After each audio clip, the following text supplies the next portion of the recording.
ano de muitas renovações espirituais na vida dos irmãos e de vitórias também aqui para a Igreja Batista do Calvário. Então, esse mês, é o dia 20, se não me engano, é o mês que a igreja celebra mais um aniversário. Então, começamos o ano agradecendo ao Senhor, porque essas portas estão abertas e nós estamos aqui pregando o Evangelho. E pensando, irmãos, numa oportunidade como essa, onde nós estamos iniciando mais um ano, graças ao Senhor pela graça de Deus, depois de tantas lutas, de tantas dificuldades, de tantas restrições, pensamos que sempre que o ano que começa será um ano diferente. Ontem eu fui assistir a queima de fogos, aquele show, né, de efeitos, de luzes, e a gente observa no rosto das pessoas uma coisa que sempre me chama a atenção. É que as pessoas, muitas ali, estão com aquela expectativa que o ano que vai começar seja um ano marcado por grandes acontecimentos bons na vida das pessoas. E por isso as pessoas estão dispostas a qualquer coisa, né? E há sempre toda uma mística com relação a essa data do dia 1º. Mas pensando biblicamente, irmãos, essa é a nossa visão, pensarmos essa situação de forma bíblica, eu pensei em um texto que eu gosto muito, uma carta que eu gosto muito, que é a carta de Paulo aos Filipenses. E um tema sempre me chama muito a atenção, e para um momento como esse nós devemos levar para esse ano que está se iniciando. O que eu tenho que levar para 2023? E nós vamos pensar a partir desse texto, da leitura que nós vamos fazer.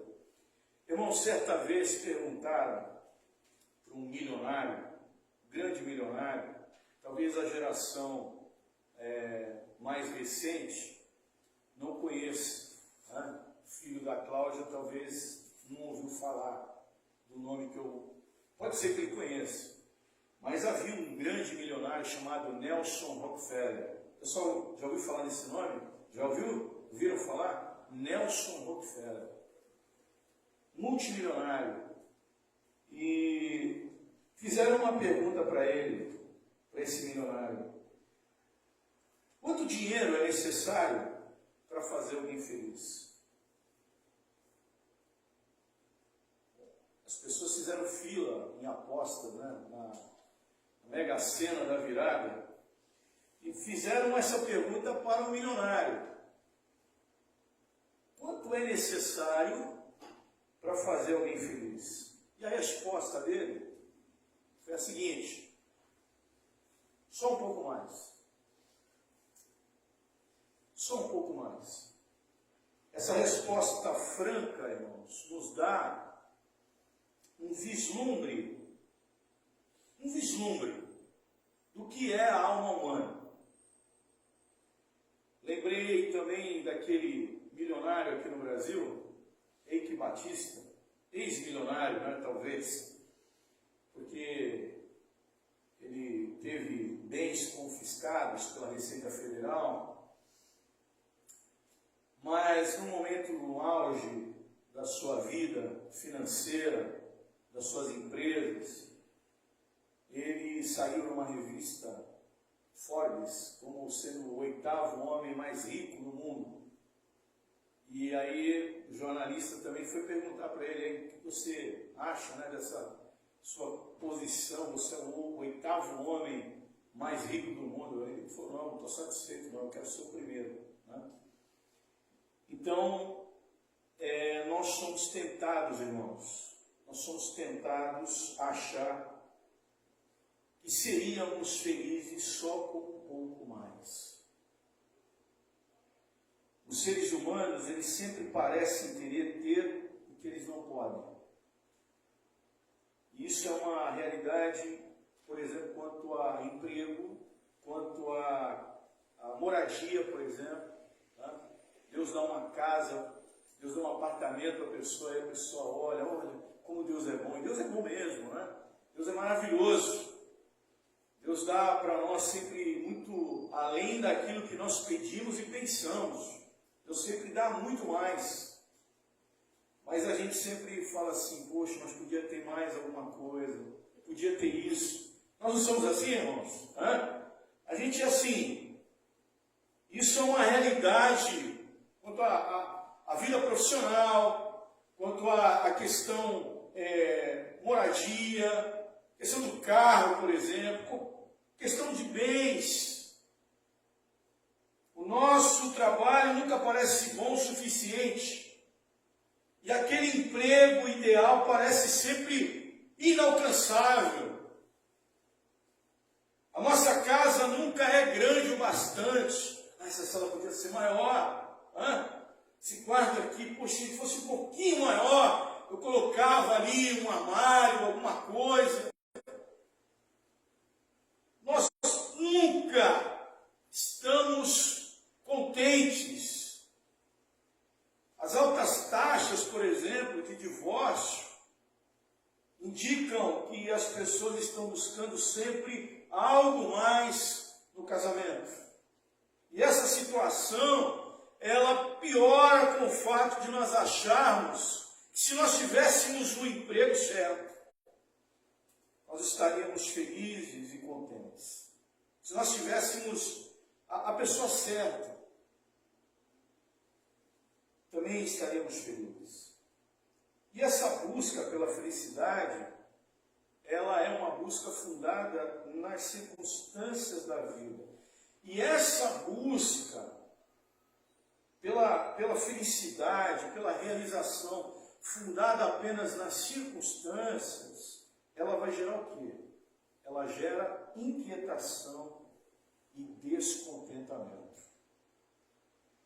Nós vamos observar agora o que o apóstolo Paulo ele escreve e como ele ensina aqui que a vida não é apenas uma busca constante por algo diferente. Não é isso, não. Vamos abrir aí o texto, Filipenses capítulo 4. Eu quero ler com os irmãos o verso 10 ao verso 13. Tá? Filipenses capítulo 4, verso 10 e ao 13. Você pode aí abrir a sua Bíblia ou o celular, né? Hoje temos aí o celular também. E diz assim a palavra do Senhor: alegrei-me sobremaneira no Senhor, porque agora, uma vez pobreza, porque aprendi a viver contente em toda e qualquer situação. Tanto ser estar humilhado, como também ser honrado. De tudo e em todas as circunstâncias, já tenho experiência, tanto de fartura como de fome, assim de abundância como de escassez. E aí o verso 13, que é muito conhecido, diz, o que fala o texto? Tudo posso naquele que me fortalece. Para transmitir a mensagem que vem do Senhor para a vida dessa igreja. Estamos iniciando mais um ano, Senhor. Pela Tua graça, estamos aqui e até aqui o Senhor tem nos ajudado.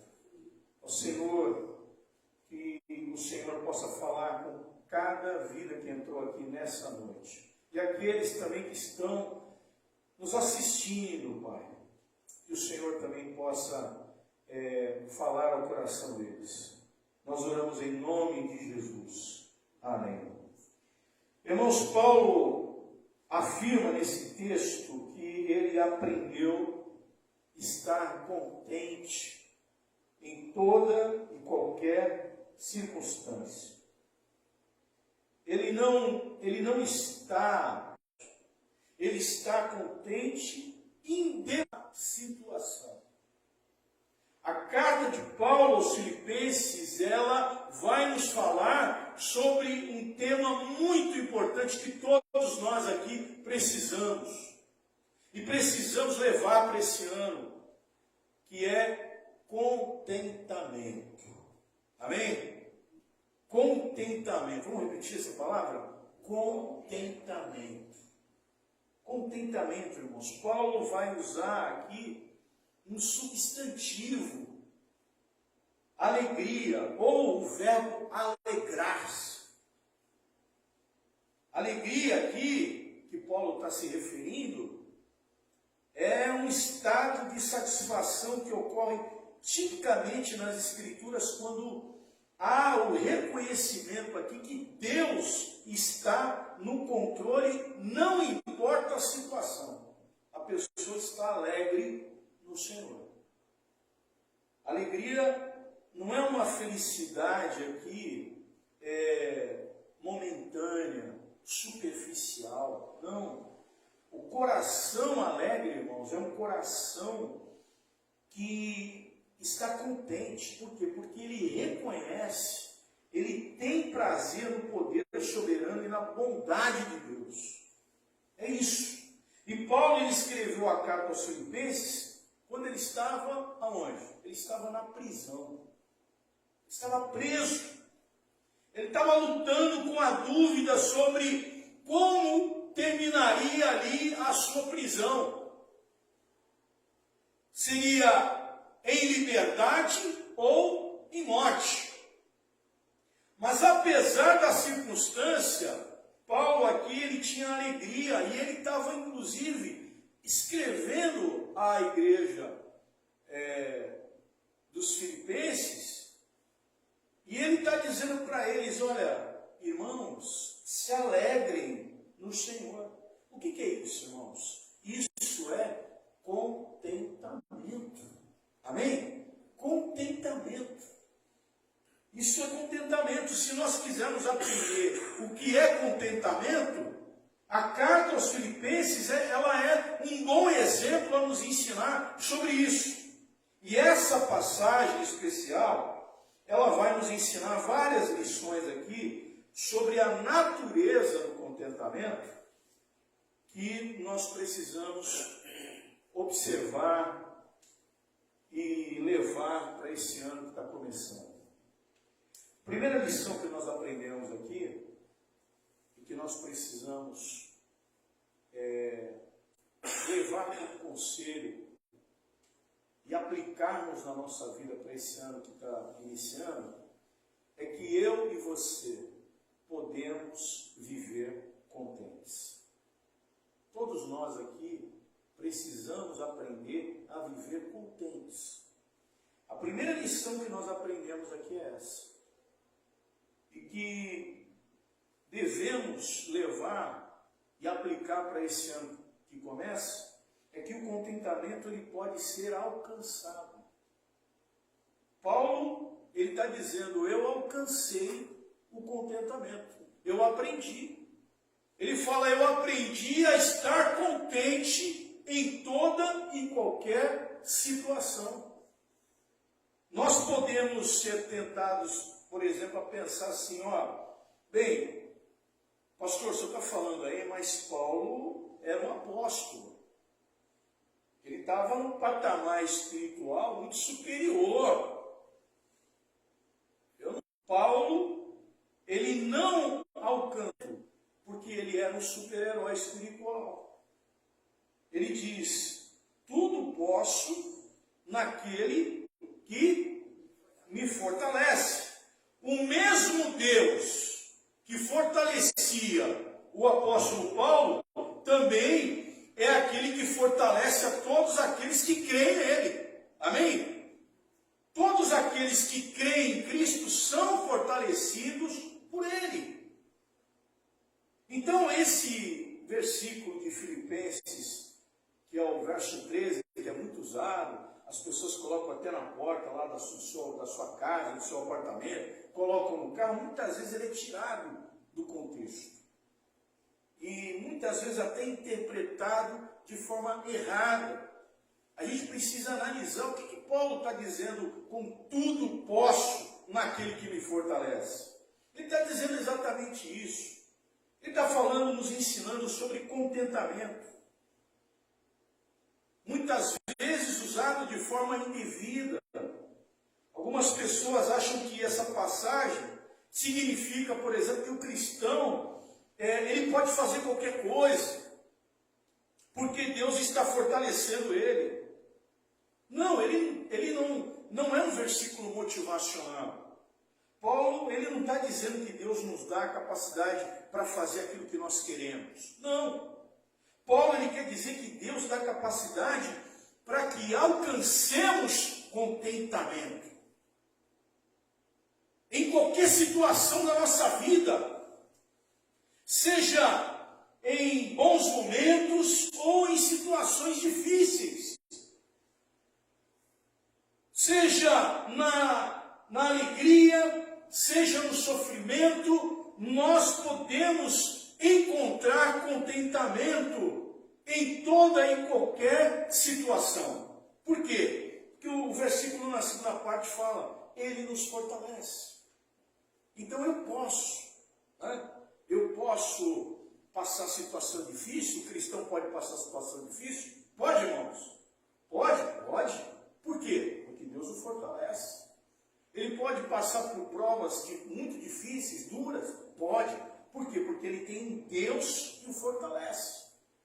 Ele também pode passar momentos alegres, felizes, né?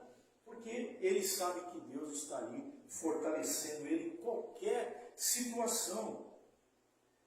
Então, o contentamento cristão é muito importante para que possamos caminhar, irmãos, nesse ano, independente da situação que vamos viver, podemos encontrar no Senhor fortalecimento para as nossas almas. Deus, ele continua a sua obra santificadora para que nós possamos buscar contentamento, com confiança de que ele pode desenvolver isso na nossa vida. A gente vê, por exemplo, no Êxodo, o povo saiu do Egito, né? O povo ficou 450 anos ali sobre o cativeiro do Egito. Aí Deus levanta Moisés e Moisés vai retirar o povo. E aí o povo atravessa o Mar Vermelho. Antes de atravessar o Mar Vermelho, o povo já estava murmurando. Estava ou não estava?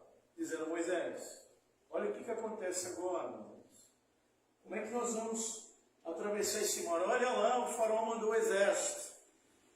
E aqui o mar na nossa frente, Moisés, era melhor ter ficado lá no Egito. Agora nós vamos morrer aqui nas mãos do faraó, Moisés. E aí Moisés ora ao Senhor.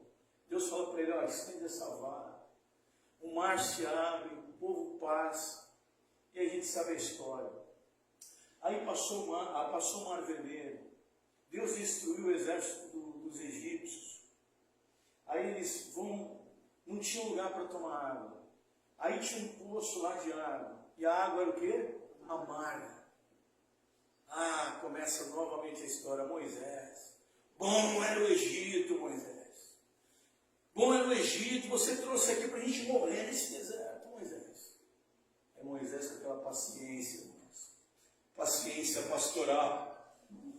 Não é fácil, irmãos. Senhor, eu peço o teu socorro nesse momento. Aí Deus falou, pega essa rocha e joga nessa água.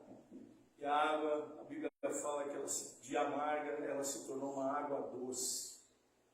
Doce. Irmãos, aí o povo ficou alegre. E a gente vai vendo a história do povo. Irmãos, o comportamento do povo no deserto identifica uma coisa como é semelhante com o comportamento de muitos cristãos.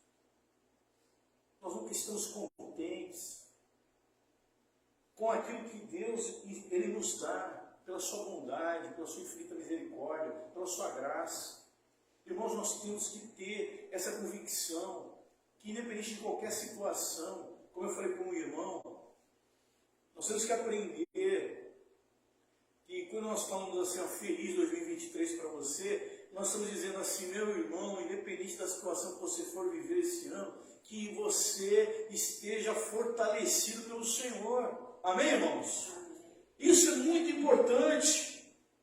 Termos essa certeza e carregarmos essa certeza no nosso coração. Esse é o primeiro ponto. O primeiro ponto é, eu e você podemos viver contentes. O segundo ponto aqui, irmãos, a segunda certeza que nós precisamos levar para esse ano, é que você precisa aprender a ter contentamento.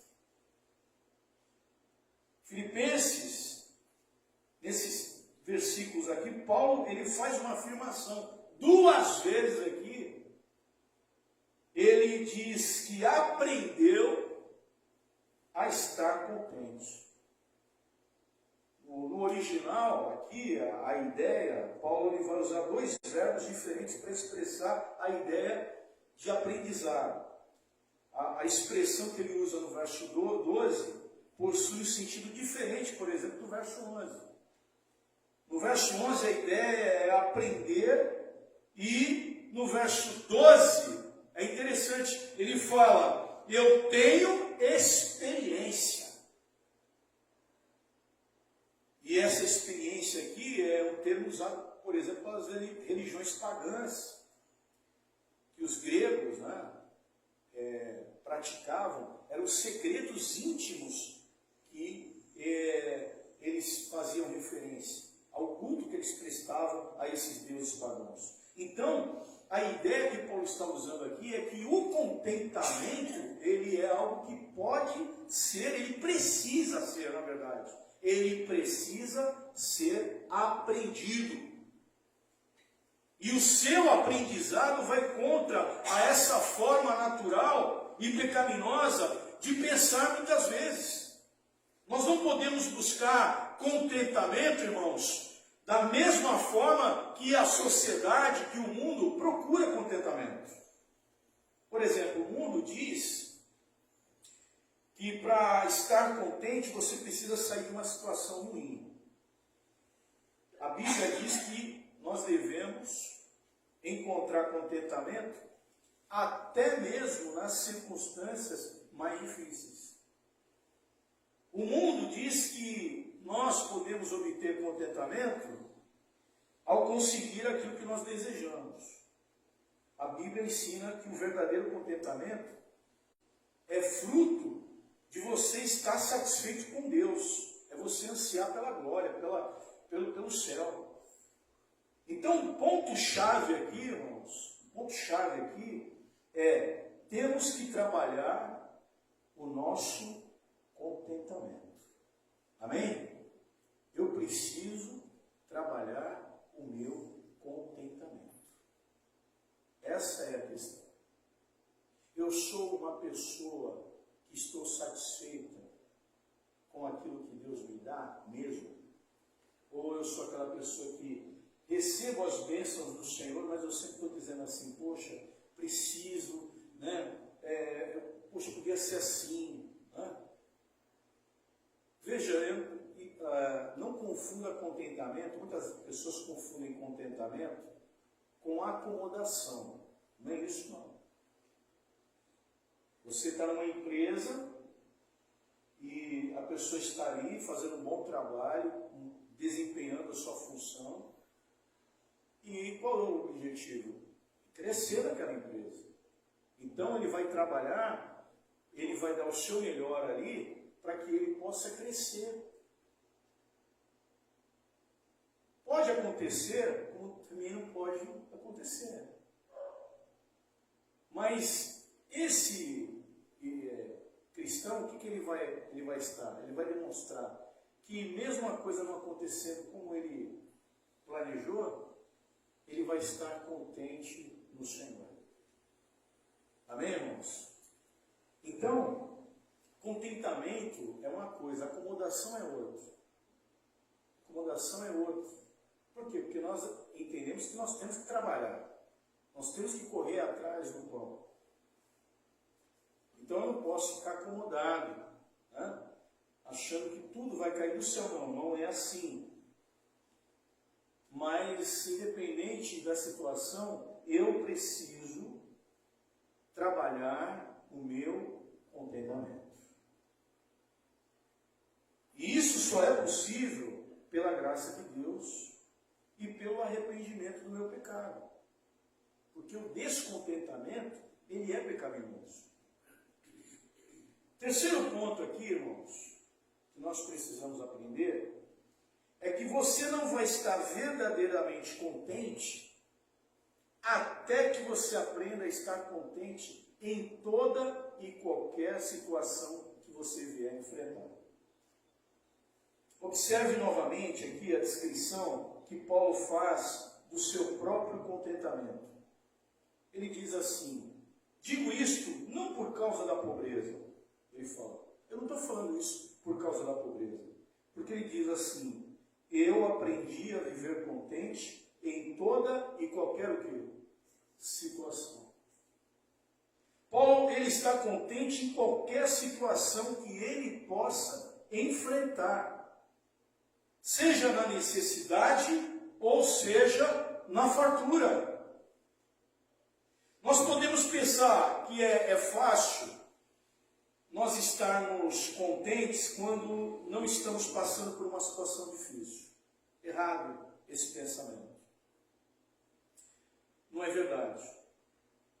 Em tempos de abundância e tranquilidade, onde as coisas tudo vai bem, nós somos tentados a nos acomodarmos, a afrouxarmos a nossa vida espiritual. Está tudo bem, estou bem, minha vida financeira está bem. Ah, que bênção. Cuidado. Cuidado para que você não fique numa situação, se acomode espiritualmente e você muitas vezes é tentado a afrouxar sua vida espiritual. Nós precisamos aprender a ter contentamento em tempos de necessidade e também em tempos de fartura. Paulo, ele estava preso quando ele escreveu, e nós precisamos reconhecer uma coisa, que a providência de Deus, ela é algo certo em qualquer situação da nossa vida. A gente vê na história de José, lá no final, no capítulo 50, no verso 20, lembra quando ele já se torna governador do Egito, e ele está diante dos irmãos, e ele está ali, aquela angústia no coração, viveu longe dos irmãos, passou por toda aquela situação, foi traído pelos irmãos, e ele está diante dos irmãos ali, agora como governador do Egito.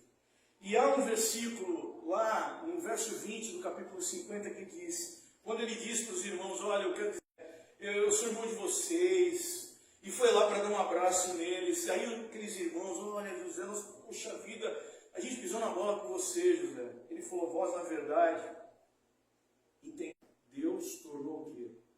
Em bem. Maravilhoso isso, né, irmãos? Deus transformou aquela situação, que aparentemente era uma situação ruim, em um propósito do Senhor.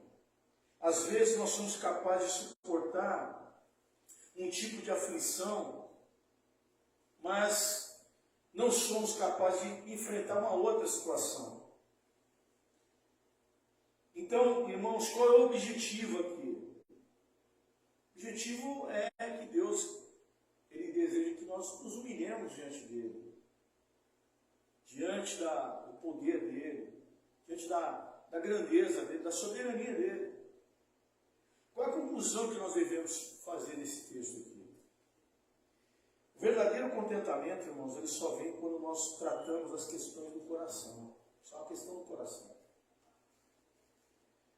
contentamento, ele é interior. Às vezes a gente quer mudar, achando que se mudarmos o que está fora, nós vamos resolver o problema. Não, o problema vai continuar. Por quê? Porque isso é um problema no nosso coração. É no nosso interior. Nós podemos estar, muitas vezes, calmos por fora, mas por dentro há uma desordem no nosso coração, há uma perturbação tomando conta da nossa vida. E isso está ligado ao quê? Isso está ligado ao nosso coração.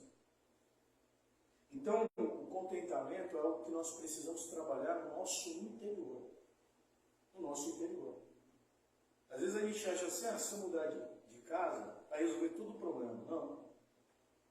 O problema vai continuar. A casa é bonita, olha, maior, você vai ficar contente, mas a desordem no seu interior, ela vai continuar. Porque se nós não trabalharmos esse contentamento na nossa vida, irmãos, nós podemos ter a melhor casa, nós podemos ter o melhor carro, o melhor emprego, uma conta muito boa no banco, mas sempre vamos estar o quê? Descontentes. Nós sempre vamos estar com o nosso coração inquieto. Há uma desordem no nosso interior, há uma perturbação. E um coração inquieto, ele é um coração que? Ansioso. Ele não é um coração ansioso? Ansioso. Então, o contentamento, ele é interior. Segundo ponto aqui, o contentamento, ele se deleita, ou ele encontra alegria naquilo que Deus faz, naquilo que o Senhor faz. Eu estou alegre, estou feliz. Às vezes aquilo que você tanto almejava não aconteceu.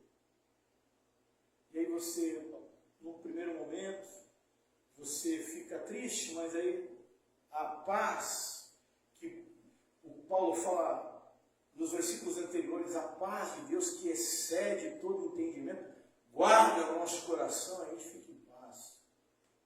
O Senhor tem o melhor para mim. Há uma tranquilidade no nosso coração, a paz que excede todo entendimento. Por quê? Porque o coração que se deleita naquilo que Deus faz, ele tem essa paz, ele encontra essa paz.